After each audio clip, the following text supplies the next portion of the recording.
PG college के समस्त आदरणीय वरिष्ठ अध्यापकगण एवं समस्त अन्य अध्यापकगण, बालाजी एकेडमी से आदरणीय विनीत पांडे सर, मैं बालाजी एकेडमी की ओर से बहुत बहुत आभारी हूं कि आज आप लोगों ने हमें ये अवसर दिया कि हम आज आप लोगों के सम्मुख आपके बच्चों से कुछ ऐसे विषय पे बात कर सकें जो कि उनके भविष्य के लिए बहुत उपयोगी है। तो आज के हमारे डिस्कशन का टॉपिक है CV making, interviews and group discussion. तो इसी विषय पे मैं आप लोगों को बताने वाला हूं।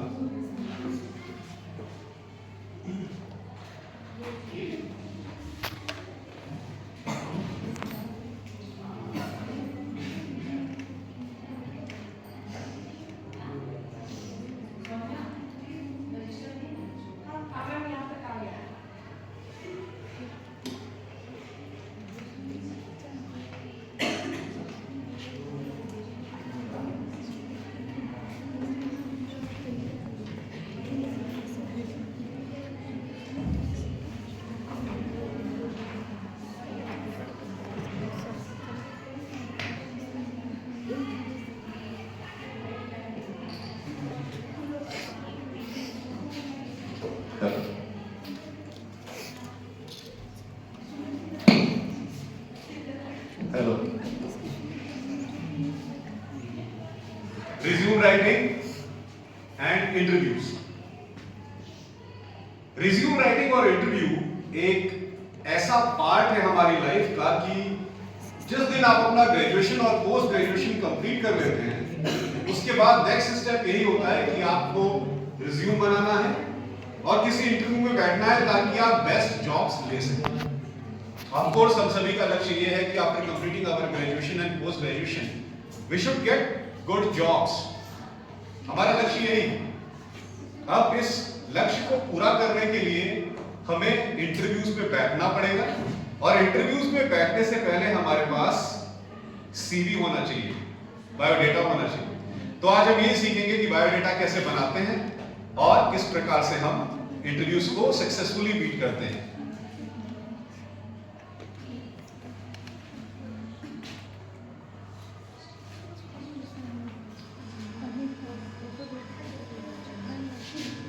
रिज्यूम राइटिंग के कुछ बेसिक रूल्स हैं जो मैं आपको बता रहा हूं। As you can see on the screen, give headings and write content of those headings in bullet points. Resume जब हम बनाते हैं तो कोशिश कीजिए कि हमें जो भी कंटेंट हम लिख रहे हैं वो पैराग्राफ की फॉर्म में ना हो, bullet points, point 1, point 2, point 3। क्योंकि जब कोई पैराग्राफ की फॉर्म में ये चीज हो जाती है तो उसको पढ़ना थोड़ा सा क्लमजी हो जाता है, एचआर के लिए भी डिफिकल्ट हो जाता है। बट अगर वही चीज हम बुलेट पॉइंट्स में ऐड करते हैं तो it becomes very easy for the HR to understand the things. Refer those points first that have direct relationship with the post applied for. जिस पोजीशन के लिए आप अप्लाई कर रहे हैं, जिस पोजीशन के लिए आप जॉब ढूंढने गए हैं, उस पोजीशन से रिलेटेड आपके अंदर क्या क्वालिटीज हैं, उस पोजीशन से रिलेटेड आपने क्या इंडस्ट्रियल ट्रेनिंग्स की है, उस पोजीशन से रिलेटेड आपने क्या सेमिनार्स, कॉन्फ्रेंसेस किए हैं, उस रेफरेंस में आप पहले अपने रिज्यूम पर मेंशन करेंगे तो एचआर के लिए वो अट्रैक्टिव रहेगा, राइट? कि जिस पोजीशन के लिए हम आ रहे हैं जॉब लेने के लिए, उस पोजीशन से रिलेटेड ही हमने शुरुआत में ही डिटेल्स अपनी मेंशन कर दी। Then comes use positive and impressive words. Positive and impressive words resume के रेफरेंस में क्या होते हैं? ऑफ कोर्स हम रिज्यूम में ये डालते हैं कि हमने क्या किया अपनी लाइफ, प्रोफेशनल लाइफ। तो पॉजिटिव वर्ड्स किस तरह के आप यूज करेंगे? I participated in this particular seminar which was organized by my institution. I completed my industrial training. I completed this industrial project. तो I completed, I did, I accomplished. इससे ये पता चलता है इन शब्दों से कि वो चीजें आपने की हैं, आपने उसमें अपना योगदान दिया। These are the positive words. Then highlight your achievements completely. Of course student life में भी हम अपनी अचीवमेंट्स बहुत सारी हम करते हैं। ऐसा तो नहीं है कि आप यहाँ आ रहे हैं पढ़ने के लिए तो बस पढ़ते हैं और चले जाते हैं।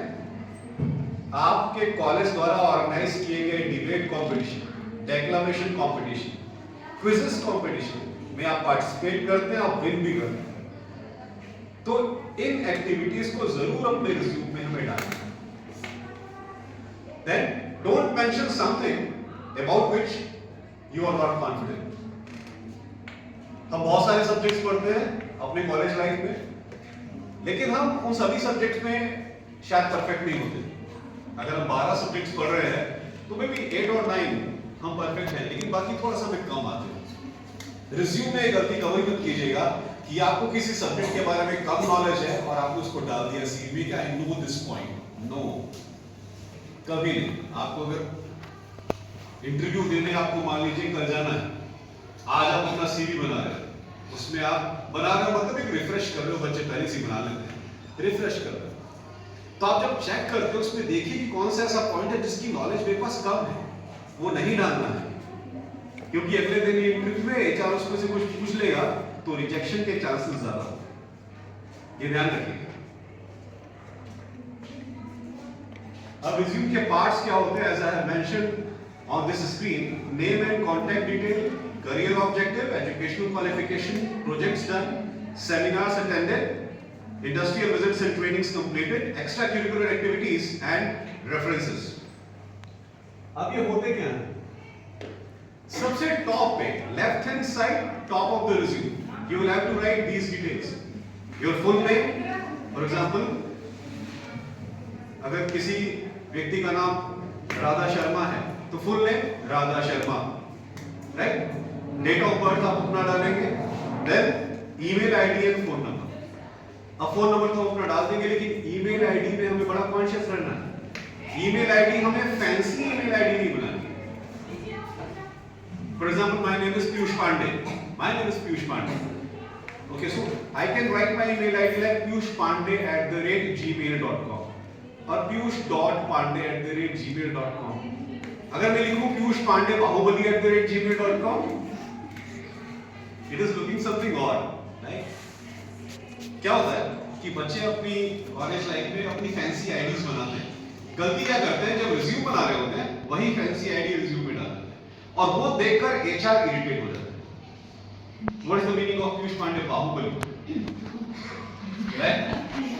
सो प्लीज ऐसी ईमेल आईडी आप नहीं बनाएंगे जो थोड़ी फैंसी लगे, it looks very very unprofessional. Then address with pin code, आप जो अपना एड्रेस मेंशन करेंगे it must have a pin code. Next point is your career objective। हमें जिस तरह की जॉब चाहिए, जाहिर सी बात है उसी तरह के इंटरव्यू में पार्टिसिपेट करेंगे, तो हमारे करियर ऑब्जेक्टिव सबसे पहले हमें क्लियर होने चाहिए। क्या हम श्योर हैं हमें लाइफ में क्या करना है? फॉर एग्जांपल, अगर आपको आगे चल के प्रोग्रामर बनना है, आजकल आईटी की बड़ी डिमांड है, तो people are doing large number of courses in programming languages and database and various other aspects of IT, which is very much required by today's corporate world. तो I want to become a software developer, especially in C++. So this person is very specific कि हम software developer बनना चाहते हैं, especially in C++. और I want to become a software developer in the field of Java. तो ये व्यक्ति एकदम क्लियर है अपनी लाइफ के बारे में। For example, आपको आगे चल के अकाउंट्स में काम करना है, I want to become an accounts executive. आपको मार्केटिंग में काम करना है, I want to become a marketing executive. आपको सेल्स में काम करना है, I want to become a sales professional। बिल्कुल स्पेसिफिक एम होना, करियर ऑब्जेक्टिव बिल्कुल स्पेसिफिक एंड क्लियर।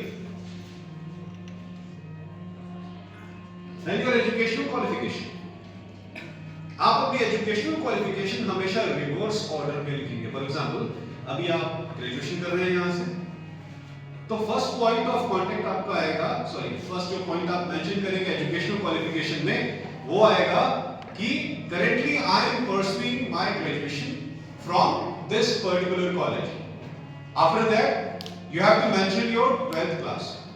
तो 12th को बोलते हैं senior secondary और 10th को बोलते हैं higher secondary. So I completed my 12th from this particular institution in this particular year, and then I completed my 10th from this particular institution in this particular year. So पहले जो latest चल रहा है वो हम बताते हैं।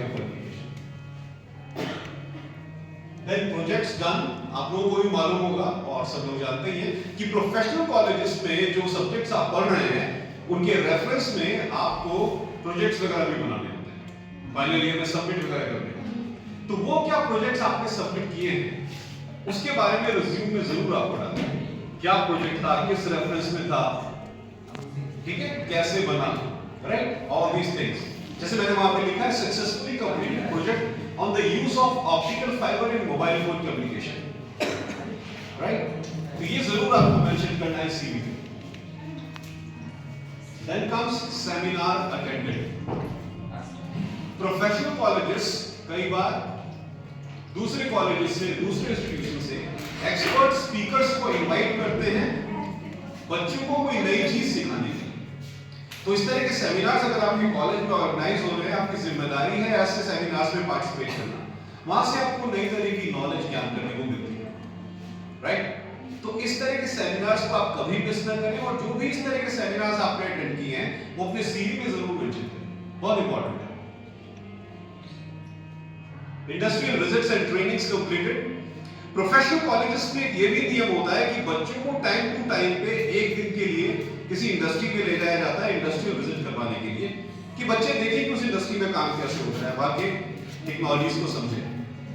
और कई जगह ऐसा भी प्रोविजन होता है कि बच्चों को एटलीस्ट 45 डेज के लिए या 30 डेज के लिए किसी इंडस्ट्री में जाके ट्रेनिंग करनी पड़े। आप जाइए वहां से सीख के आइए, फिर बच्चा जब वापस आता है तो उससे रेफरेंस में बच्चा सेमिनार भी देता है कि मैं वहां से क्या सीख कर आया, राइट। तो इस तरह के इवेंट्स में आप जरूर पार्टिसिपेट कीजिए और उसे अपने सीवी में जरूर मेंशन कीजिए। एक्स्ट्रा करिकुलर एक्टिविटीज, हम सब जानते हैं कि कॉलेजेस में पढ़ाई के अलावा और बच्चों की ओवरऑल ग्रोथ के ऊपर फोकस किया जाता है, जिस संदर्भ में बच्चे डांस और ड्रामा कंपटीशन में पार्टिसिपेट करते हैं। कोई बच्चा स्पोर्ट्स में एक्टिव है तो स्पोर्ट्स एक्टिविटी में पार्टिसिपेट करता है और किसी चीज में पार्टिसिपेट करता है, ठीक है। तो इस तरह की एक्टिविटीज में बच्चों को खुद आगे बढ़ के पार्टिसिपेट करना चाहिए।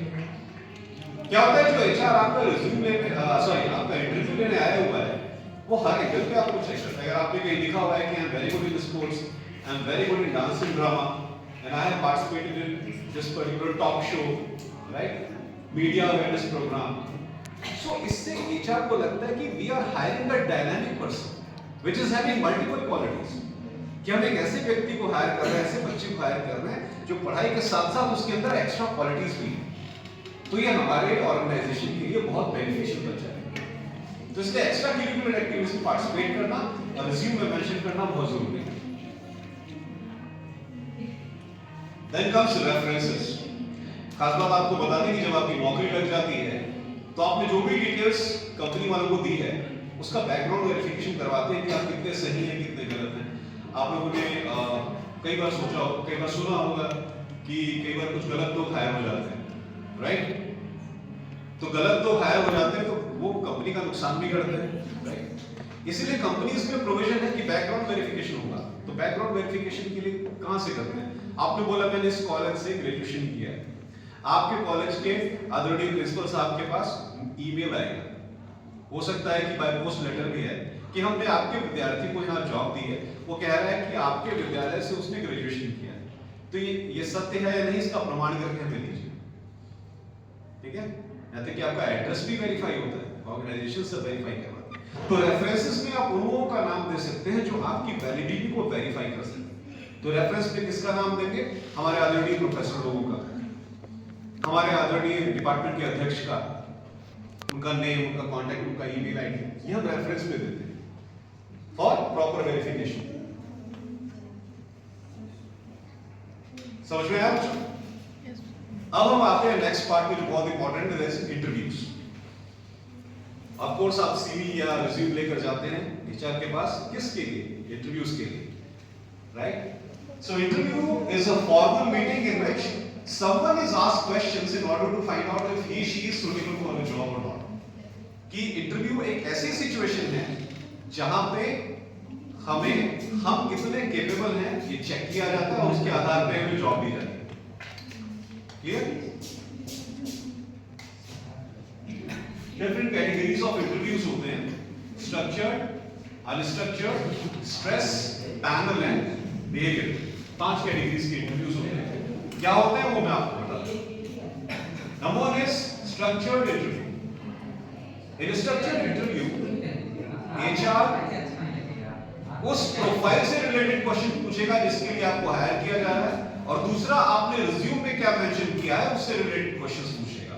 फॉर एग्जांपल अकाउंट्स एग्जीक्यूटिव के लिए अगर आप हायर हो रहे हैं किसी पोजीशन में, तो उसमें क्या क्या पूछा जा सकता है वो पूछेंगे, और बाकी आपने रिज्यूम में क्या मेंशन किया। सपोज आपने रिज्यूम में मेंशन किया है कि I have good knowledge of Excel, I have good knowledge of MS Excel, तो पूछ लेगा क्वेश्चन, अच्छा you have written that you have good knowledge of MS Excel, Excel की ये चीज बताइए। आपने लिखा अपने रिज्यूम में I have good knowledge of I have good knowledge of MS Office, तो पूछ लेगा अच्छा आपने लिखा है MS Office, please tell me आपने इंडस्ट्रियल ट्रेनिंग यहां से की है, अच्छा बताइए क्या की है, लाइक दैट। तो सीवी में स्ट्रक्चर्ड इंटरव्यू में सक्सेसफुल होने का तरीका ये है कि सीवी में वो चीजें जरूर मेंशन करें जो अच्छे से आपको आती हैं, ताकि ये 4 क्वेश्चन पूछे आप जवाब दें और आप सेलेक्ट हो, और ऐसी चीजें ना मेंशन करें जिसका आपको कम ज्ञान है, ये ध्यान देने वाली बात है। Then unstructured interview, very important. HR इस तरह के इंटरव्यूज में कभी आपसे प्रोफाइल रिलेटेड क्वेश्चंस नहीं पूछता, वो आपसे फ्रेंडली होने का प्रयास करता है, आपसे ऐसे बात करते हैं जैसे they are your friend, friendly बात करने का प्रयास करते हैं, और फिर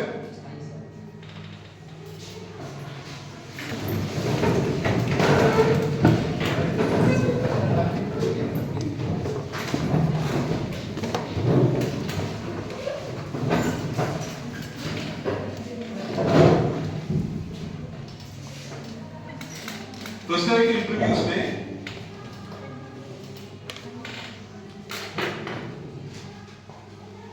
एचआर आपसे फ्रेंडली होने का प्रयास करते हैं, और फ्रेंडली होने में आपसे किस तरह के क्वेश्चंस पूछ सकते हैं। Okay, what are your hobbies, who is your favourite actor, who is your favourite actress, ठीक है, who is your favourite sports person, इस तरह के सवाल पूछते हैं, ठीक है। What type of movies you like, what type of songs you like, तो इस तरह के क्वेश्चंस देते हुए भी आपको स्ट्रिक्टली प्रोफेशनल रहना है, ठीक है। बहुत ज्यादा अनप्रोफेशनल मत होइए इस तरह के क्वेश्चंस का आंसर देते हुए, क्योंकि अल्टीमेटली आप जॉब इंटरव्यू के लिए बैठे हैं। तो इस तरह के इंटरव्यूज में सक्सेसफुल होने का क्राइटेरिया यही है कि क्वेश्चंस भले अनप्रोफेशनली पूछे जाएं, लेकिन आपको जवाब देते वक्त अपनी पर्सनालिटी को हाईली प्रोफेशनल रखना है। स्ट्रेस इंटरव्यू, एचआर जानबूझकर प्रयास करते हैं आपके माइंड के ऊपर स्ट्रेस डालने का, ताकि उस सिचुएशन से आप थोड़ा सा घबरा जाओ और कुछ मिस्टेक करो। ये इसलिए चेक किया जाता है कि आप मेंटली कितने स्टेबल हो। तो क्या क्या कर सकता है एचआर, एचआर ने आपसे क्वेश्चन पूछा, आपने जैसे जवाब देना शुरू किया वैसे एचआर उठ गया अपनी सीट से और वहां घूमने लग गया ऑडिटोरियम में। हाँ, यू कंटिन्यू, प्लीज कंटिन्यू। तो इस तरह की एक्टिविटीज कुछ एचआर करते हैं ताकि आपके माइंड के ऊपर एक स्ट्रेस सा पड़े और आप सोचेंगे ये क्या हो रहा है, बड़ी ऑकवर्ड सिचुएशन। लेकिन ऐसे सिचुएशन में घबराना नहीं, आपको क्वेश्चन का आंसर देते रहना। कई बार एचआर ऐसा करते हैं, आपने क्वेश्चन का जवाब सही दिया, बोलेंगे नहीं ये रॉन्ग आंसर, ये रॉन्ग आंसर। अब अगर आप अपने नॉलेज के बारे में कॉन्फिडेंट हो तब तो आप उनको बोलते हो sir I think I am right and I can give you example कि मेरा आंसर सही क्यों है। तो एचआर बोलेगा नहीं बच्चा परफेक्ट है। अगर बच्चा घबरा के आंसर चेंज करने लग गया तो इट मींस दैट बच्चा इज अनस्टेबल, राइट। तो ये आपको नहीं करना है। Stress interview, then comes panel interview. Panel interview मतलब एक अच्छा खासा एचआर का पैनल आपका इंटरव्यू लेगा। आप अकेले होंगे और आपके सामने 4 से 5 एचआर बैठे। तो ऐसे सिचुएशन में कोई भी एचआर आपसे कहीं से भी क्वेश्चन पूछ सकता है। आप अकेले बैठे हो ऑडिटोरियम में, 4-5 एचआर बैठे हैं, आपको सभी एचआरस के क्वेश्चन का आंसर ध्यान से सुनना है और सबका ध्यान से जवाब देना है।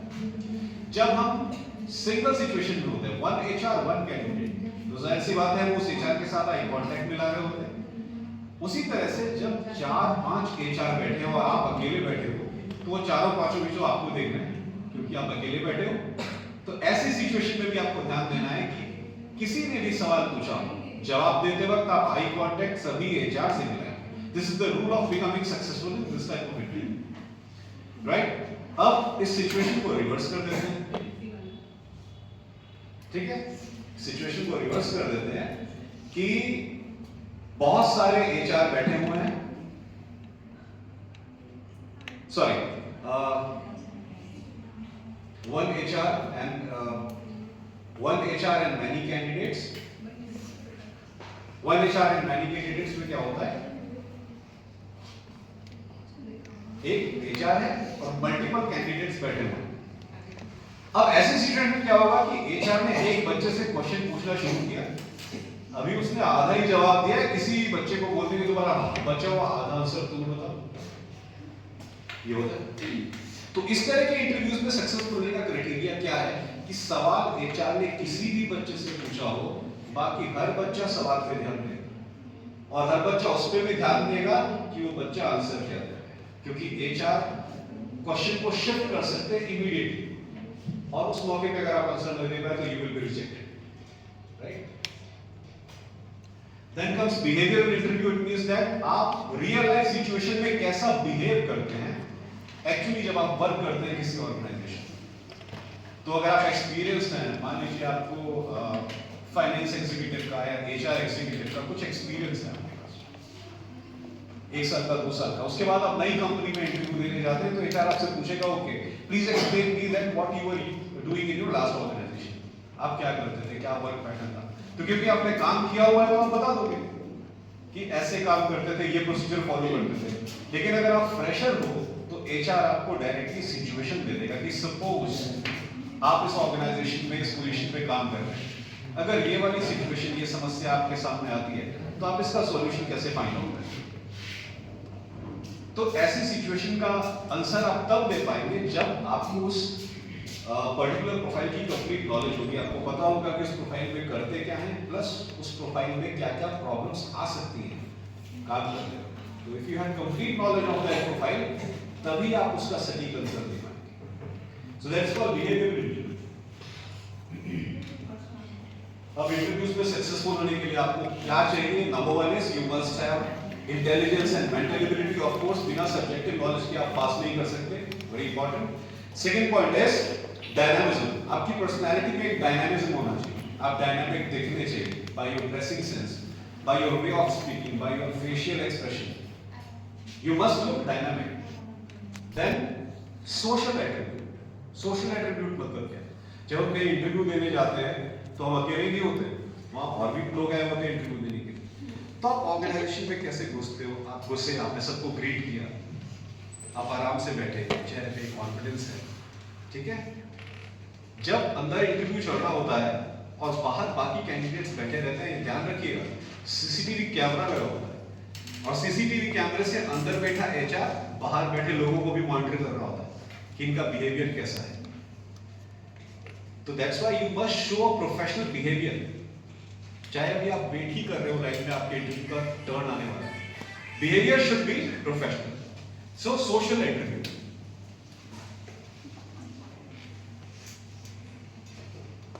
Then influencing ability. Influencing ability मतलब कि जब एचआर आपसे क्वेश्चन पूछ रहा हो तो सिर्फ उसका जवाब ना दें, आप इस तरह से जवाब दें कि आप एचआर को प्रभावित करें। That is called influential ability. जब एचआर प्रभावित होगा तभी ज्यादा चांसेस होंगे आपके सिलेक्शन के। And the last point is organisational capability. What is the meaning of this? चीजों को ऑर्गेनाइज रखना। चीजों को ऑर्गेनाइज कैसे रखते हैं? आप जब जाएंगे इंटरव्यू देने के लिए, ऐसे नहीं हाथ में रिज्यूम लेके चले, एक प्रोफेशनल फोल्डर आता है मार्केट में, उस फोल्डर के अंदर अपने रिज्यूम डालना, अपने सारे डॉक्यूमेंट्स डालना, है ना, आईडी प्रूफ की कॉपी प्रॉपर लेकर जाना, फोन अपना 100% चार्ज रखना, ड्रेस वाइज मेंटेन रहना। These are called your organisational capabilities, how you organise yourself. ये फॉर्मेट है कि जब आप इंटरव्यू दे देते हैं तो किस किस बेसिस के ऊपर आपकी हायरिंग होती है। पहले देखते हैं आपकी पर्सनल डिटेल्स, नेम, एज वगैरह, एड्रेस, ईमेल आईडी अपने सही लिखा है कि नहीं। देन हेल्थ, आप हेल्दी हैं या नहीं। Of course if you are not healthy, how can you work properly for the organisation? आप हेल्दी नहीं हैं, आप कैसे काम करेंगे? देन मैनर एंड अपीयरेंस, आप दिखते कैसे हैं और आपका दूसरों के साथ व्यवहार कैसा है। देन योर एजुकेशन, क्या आपकी एजुकेशन क्वालिफिकेशन उस प्रोफाइल से मैच करती है जिसके लिए हायर किया जा रहा है। देन योर इंटेलिजेंस, आप क्वेश्चन का सही जवाब दे रहे हैं कि नहीं, एडमिनिस्ट्रेटिव एबिलिटी मैंने बताया अभी, social ability, emotional stability. HR के क्वेश्चन से घबराना नहीं है कि एचआर ने कोई क्वेश्चन पूछ दिया घबरा गए, that is emotionally unstable. Think properly, क्या हो सकता है, be quite for a while and then answer. Emotional stability, then initiative. HR को कैसे पता लगेगा कि आप इनिशिएटिव लेने वाले व्यक्ति हो या नहीं, खुद के दम पे काम करने वाले हो कि नहीं। उस तरह के क्वेश्चंस आपसे पूछेगा और फिर जांचेगा कि हाँ, क्या आपके अंदर वो इनिशिएटिव लेने वाली कैपेबिलिटी है या नहीं। And then focus on your career goal. हमारा करियर गोल कुछ भी हो, एचआर जब हमसे क्वेश्चन पूछ रहा होता है ना, वो समझ जाता है कि बच्चे का डायरेक्शन कहां पे है, कि बच्चा आखिर किस तरह की नौकरी चाह रहा है। एचआर इतने एक्सपर्ट होते हैं कि आपके बात करने के तरीके से, किस तरह के आपने आंसर दिया है, उस पर वो जज कर लेते हैं कि बच्चे का रियल इंटरेस्ट किसमें। सो these are the points.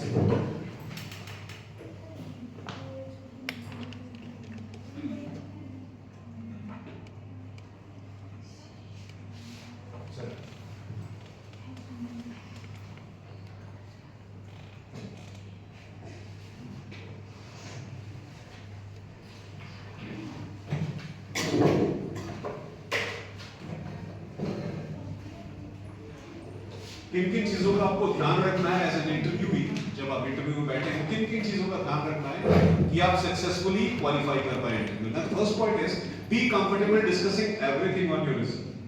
Resume में जो कुछ भी लिखा हुआ है, एचआर उसमें से कुछ भी पूछ ले, आपको उसके बारे में पता होना चाहिए। यू मस्ट बी कॉन्फिडेंट कि रिज्यूम में मेंशन हर चीज का मैं आंसर दे दूंगा। Next point is dress professionally. First impression is the last impression. आपका ड्रेसअप प्रोफेशनल होना चाहिए। हम सब जानते हैं कि इंटरव्यू में जाते समय हमें फॉर्मल ड्रेस पहनना। Dressing sense is the first impression. Then carry your documents in a professional folder, greet the interviewer with a smile and take permission before sitting on the chair.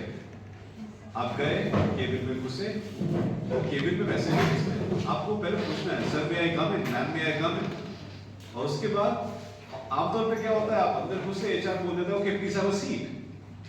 अगर नहीं बोलता तो it is your responsibility to ask ma'am sir may I have a seat please, बैठ सकते हैं।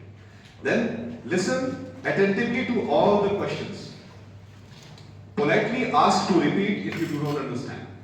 सभी questions का ध्यान से आप सुनेंगे और अगर कोई क्वेश्चन नहीं समझ में आया तो डर के मारे चुप नहीं बैठना।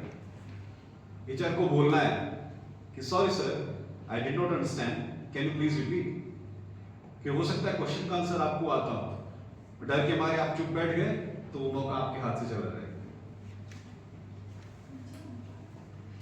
अगर आप किसी क्वेश्चन का आंसर नहीं जानते तो आप स्ट्रेट फॉरवर्ड नो बोलेंगे, sorry sir, sorry ma'am, I do not know. Then looking at the importance of the question asked, you can ask the HR to elaborate।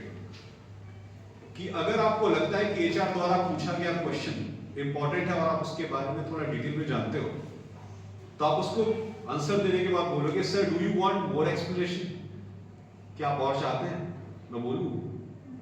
अगर HR यस बोलता है तो उसको एक्सप्लेन कर दीजिए, इससे पता चलता है कि आप कितने नॉलेजेबल हैं, आपके हायरिंग के चांसेस बढ़ जाएंगे। Then Do not open to those areas about which you do not know। मैंने पहले बताया कि उस विषय के ऊपर आप बात नहीं करेंगे जिसके बारे में आप नहीं जानते, क्योंकि उसमें से एचआर अगर क्वेश्चन पूछ देगा आप नहीं बता पाओगे and you will be rejected.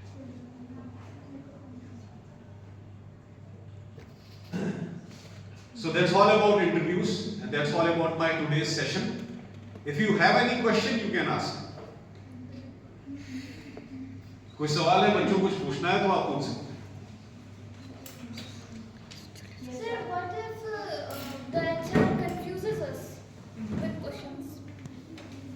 That's why I just told you, stress interview. They try to confuse you, but you have to be mentally stable. If you are having good knowledge of your subjects, you will not get confused. Thank you. और कोई सवाल बच्चों? Done?